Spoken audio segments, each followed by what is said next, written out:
Hi, I'm Justin Conn from the Herald and Review. Welcome to this week's Preps Preview, our first of 2015. Oh, yeah. I thought since it's our first one of the year, we'll do a top five, our first top five basketball list of the season. Alex, I want to hear yours before I give mine, because I had trouble with this. Okay, mine's a little rough. I tried to base it on teams that I've seen. There are some teams I haven't seen as much that had to be on the list, I thought.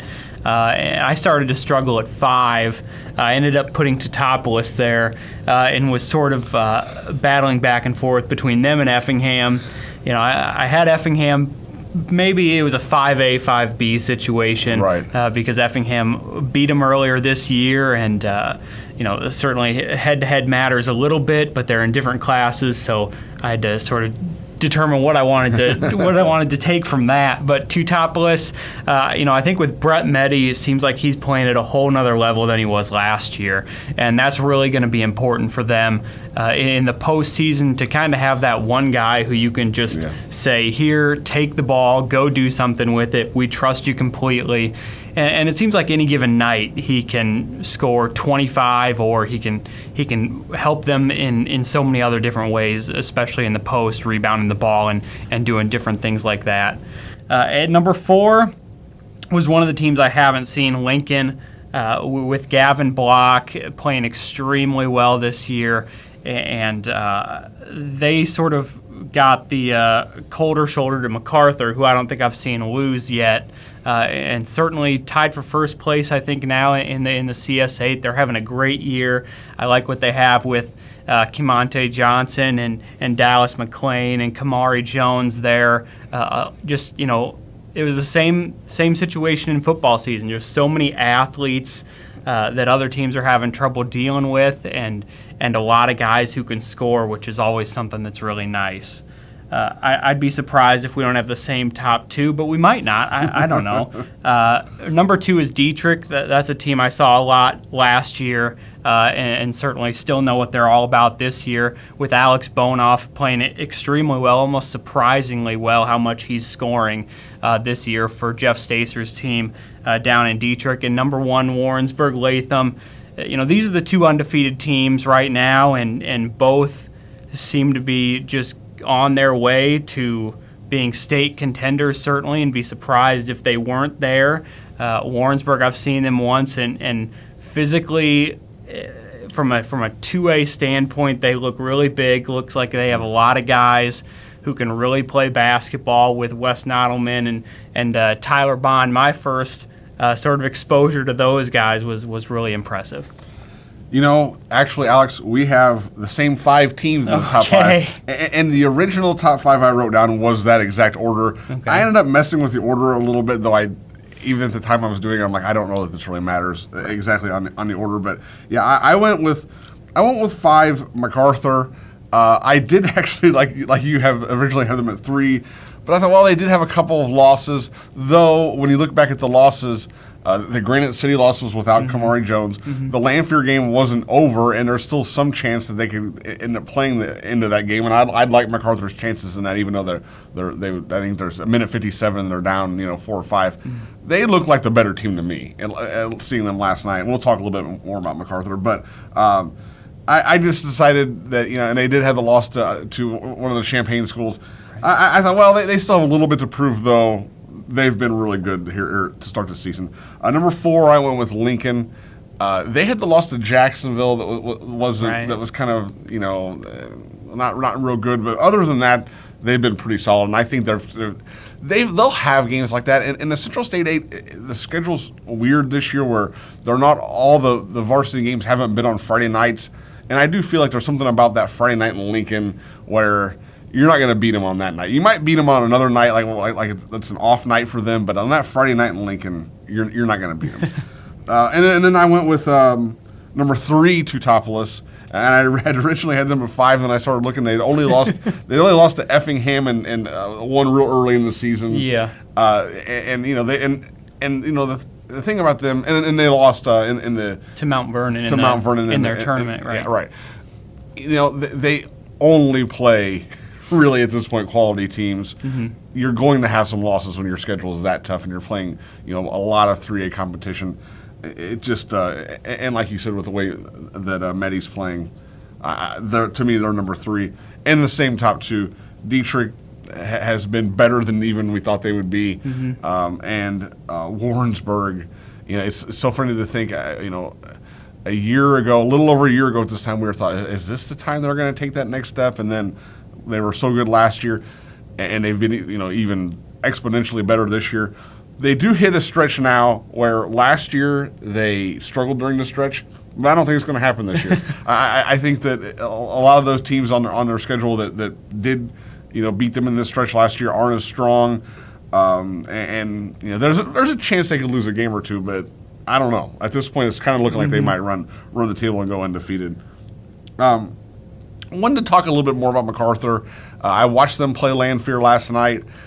There was a lot of anticipation for that game after the fight at Lanphier a couple of weeks ago, and really there was just the game had a weird start to it. Like it seemed like both teams were a little stiff, but as far as any animosity went, it didn't feel like that. I really do think it was just kind of a flash occurrence that happened, and they've been drilled now. Don't do that again. And I did feel like that.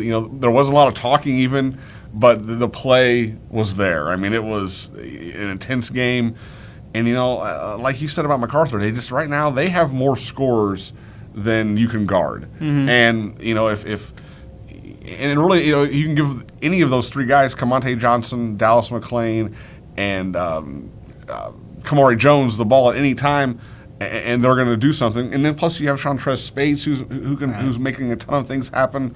It's just and they don't go. Some of the MacArthur teams in the past years have went 12 deep, and they would just cycle in a lot of players. I like what Ron Ingram's doing. He's playing their best players. They're 6, 7, 8 best guys are in there with the top 4 or 5 in there a majority of the time. You might see, those guys get some rest here or there if they get into foul trouble, obviously. And then even last night, Dion Norfleet came in and gave them a big rebound and a big bucket late. So their bench guys feel like they're part of it, and they get the job done when called on. But boy, those starters right now, and especially that kind of main 3 or 4 guys, they could win. They could legitimately win the Central State 8, and I know Lincoln's in their regional, and that's going to be tough. But right now, I could definitely look at that team and say they could beat Lincoln. Yeah, and talking about the Lanphier game last night, and you talked about this cloud that was sort of hanging over the game and everything.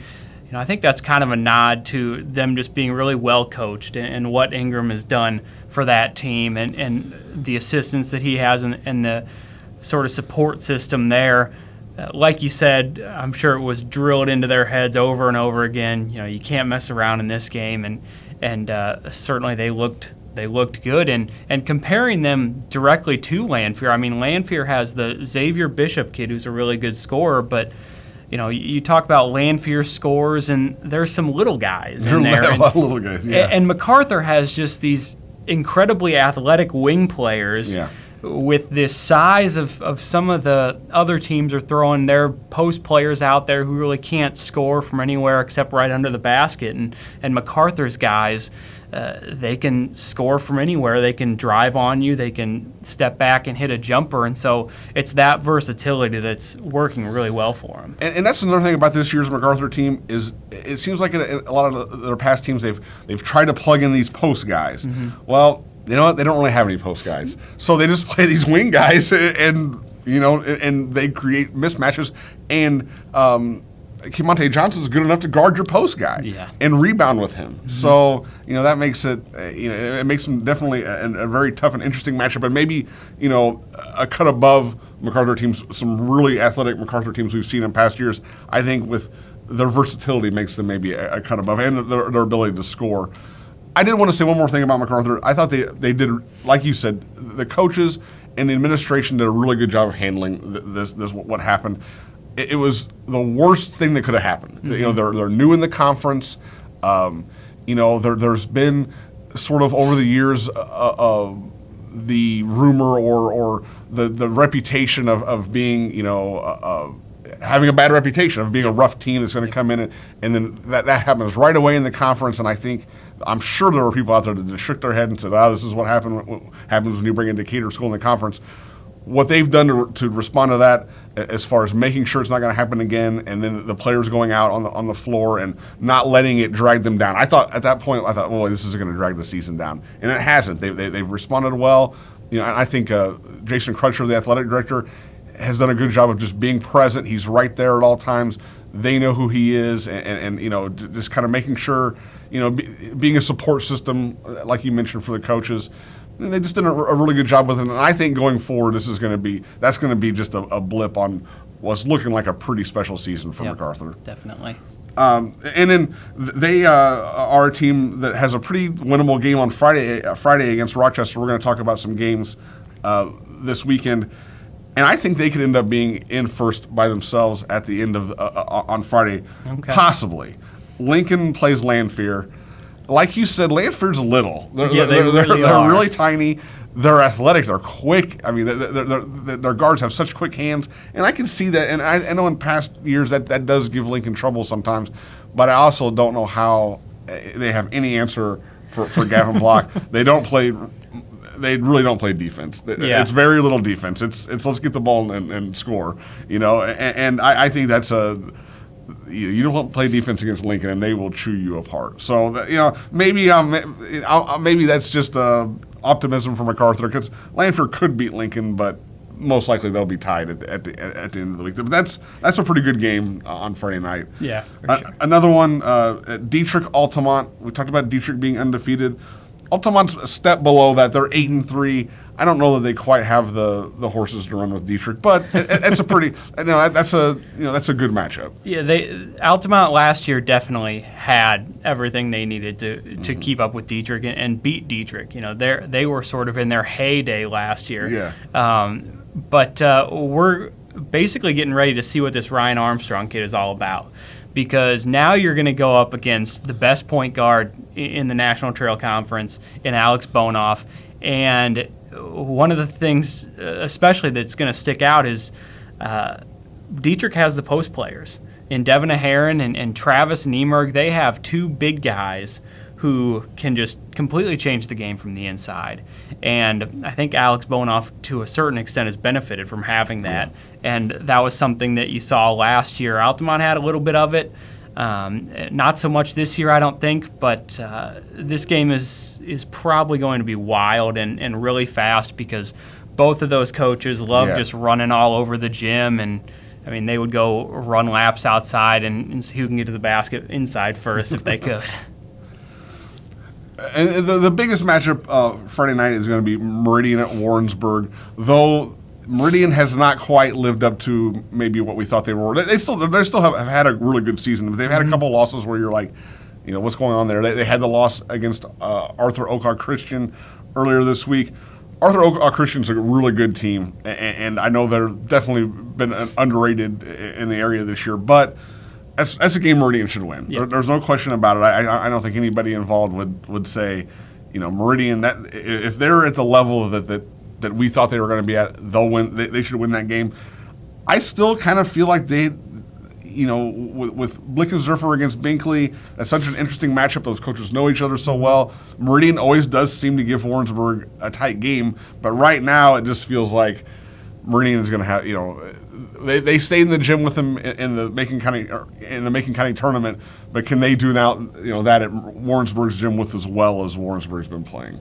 Well, it was a 9-point game last time, and anybody who can say the last time they played Meridian it was that close, I mean, that's going to be something. And Meridian is a team, they, like you said, they've kind of been hot and cold. I mean, they scored 100 points earlier this year in that Macon County tournament in front of their home fans, and there are nights when guys like Quan Bradford look really, really good, and then there are nights where you pull up the box score and you see he had 8 points, and you wonder how did he have an off night? And so, Meridian's kind of that team that they could be really good. They could really challenge Warrensburg, but you just never know.